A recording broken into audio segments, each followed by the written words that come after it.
Rise and shine. You're watching WCTV Eyewitness News. The Good Morning Show starts now.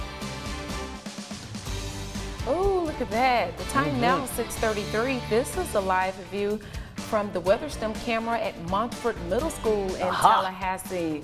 My goodness, look at that sky. Right. Wait, it's starting to look a little scary though, Rob. Like the sky and the No, clouds. that's pleasant. That's pleasing. That's pleasing. But the lights at the bottom looks like fire. It kind of looks like I wonder if that's pointing towards Roberts Elementary School there. That's what we're seeing. But staying on the north side of Tallahassee, where we got a bunch of rain yesterday, like 3, 4 o'clock in the afternoon. It poured. Man. It was like 20 or 25 minutes. I love to call it downpour and done. That was my new hashtag for Okay, this downpour and summer. done. Downpour and done. I like it. And it lasts for like 20 or 30 or 40 minutes. I picked up an inch worth of rain in my house in that time yesterday on the north side of Tallahassee. So be careful. We can get more showers like that again this afternoon, and that could aggravate some flooding concerns. So we've got our eyes on things for later. But for the rides into school for the first day for so many of us, I think we're doing all right this morning. It's 73 in Tallahassee and in Perry. It's 72 in Live Oak, 71 in Valdosta. Bainbridge checking in at 70. Now, I do see some activity near Carabel, the Franklin County Barrier Islands, and up towards Shell Point. And around the Little Hook there, we've got some showers. So I do think we're going to find some showers in Wakulla and Franklin County early, but much better chances for more showers in more spots this afternoon. Now, as far as our setup goes for today, to get us started, I think we're looking at lots of low 70s. Did see a couple upper 60s mixed in there. We'll have some sunshine early, but we'll cook in more clouds. And I do think for the ride home, a pretty good shot for some showers and some thunderstorms that should keep the temperatures in the 80s. I'll break down the rest of the full forecast in just a couple of minutes. All right, as we've been talking about all morning, today is the first day of school for many of our students all across North Florida, and that includes Leon County. Our Michelle Roberts live at this morning at a Leon County bus depot. Michelle, you have someone else with us now from Leon County Schools. What's going on? Good morning.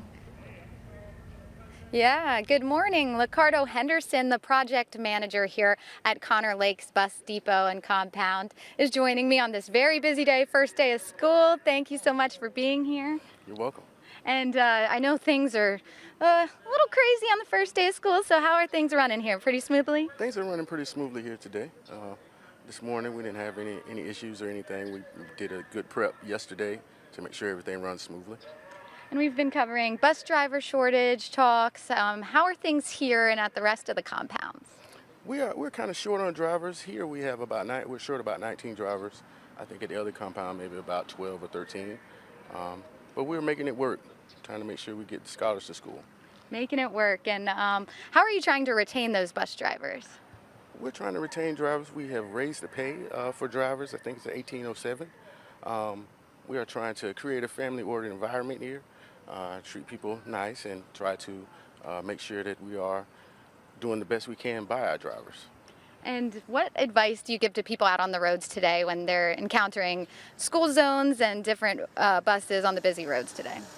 I'd say just be cautious. If you see a bus coming to a stop, you see them put their reds out, make sure you stop.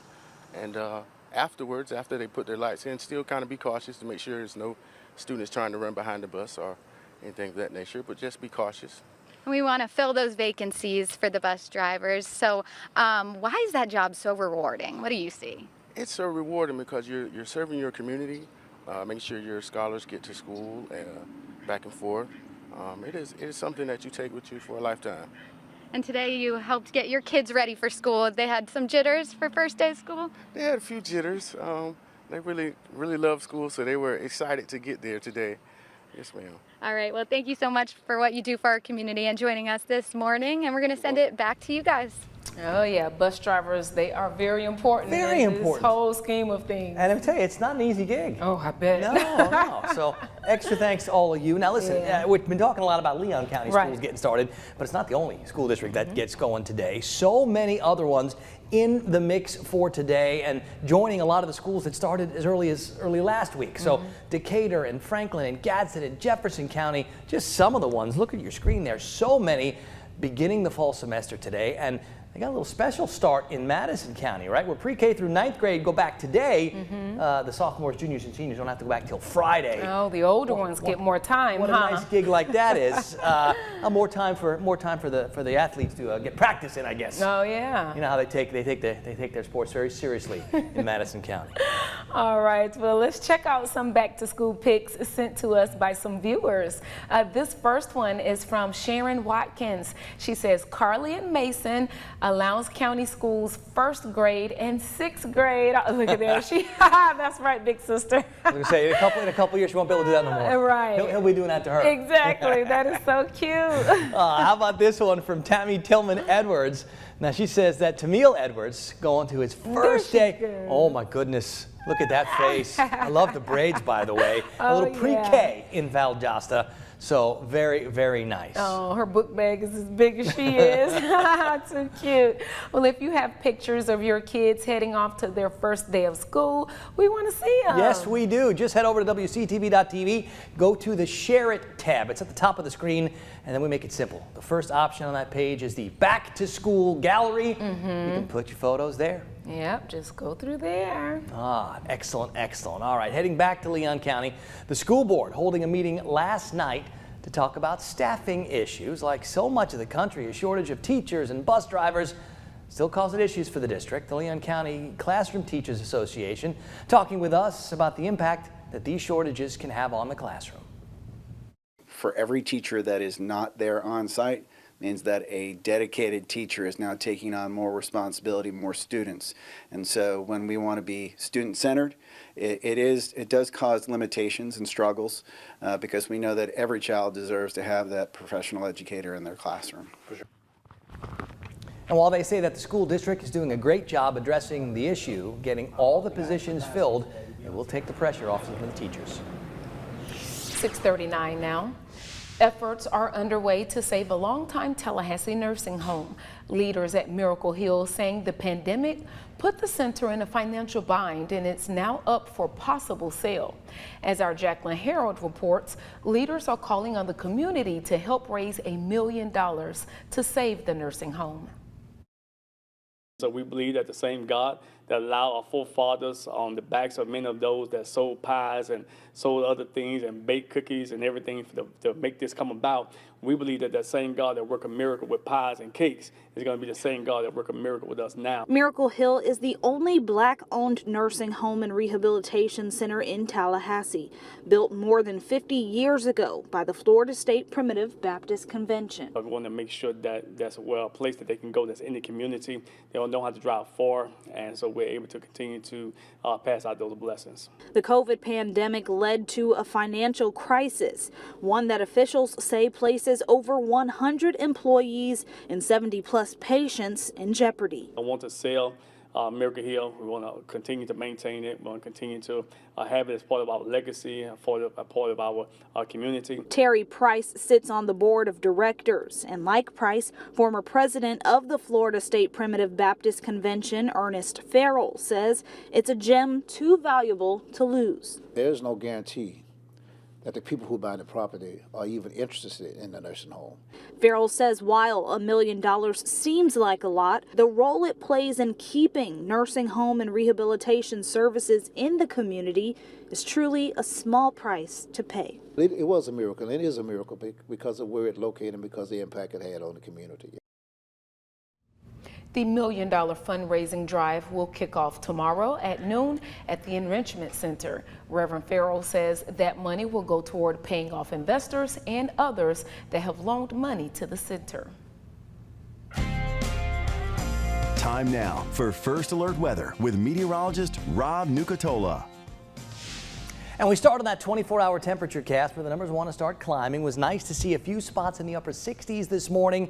I do suspect we're going to find these temperatures trying to get near 90, but the sooner the showers take over again this afternoon, and a lot like yesterday, I do think there'll be a good scattering of showers again That will likely prevent temperatures from getting to 90 in the first place, and those areas that do start to get a little warm, those numbers will get knocked back down. We're going to keep some of the clouds around tonight. We're going to keep some of the showers being a little stubborn overnight too, and that might keep some of our rain chances up a bit and keep some of our overnight temperatures up a smidge. But I do see that 68 in Moultrie right now, that 69 in Tifton. Thomasville was there for a little while. Now it's 70 degrees. In Valdosta we're at 71, and Live Oak we're at 72. In Perry and in Tallahassee we're checking in at 73 this morning.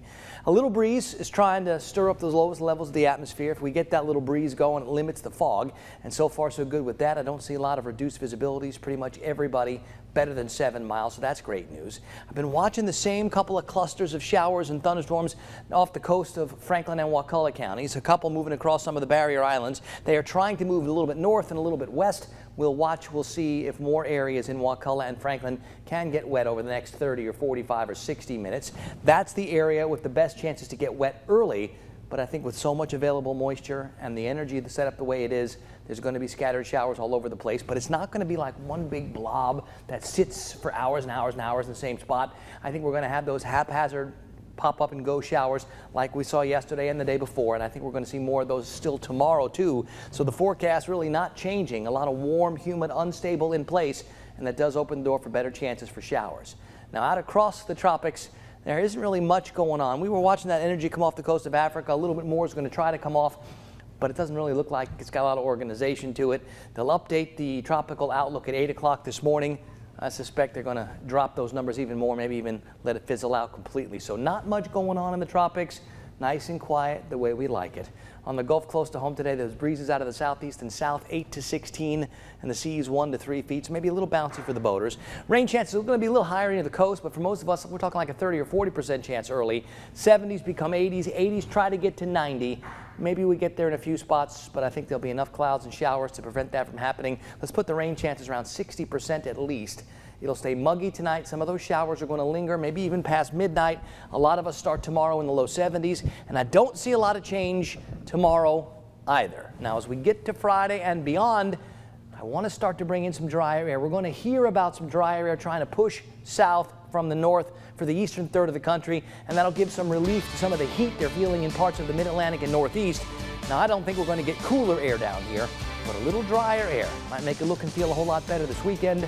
We'll watch, we'll see, we'll fine-tune before we get there.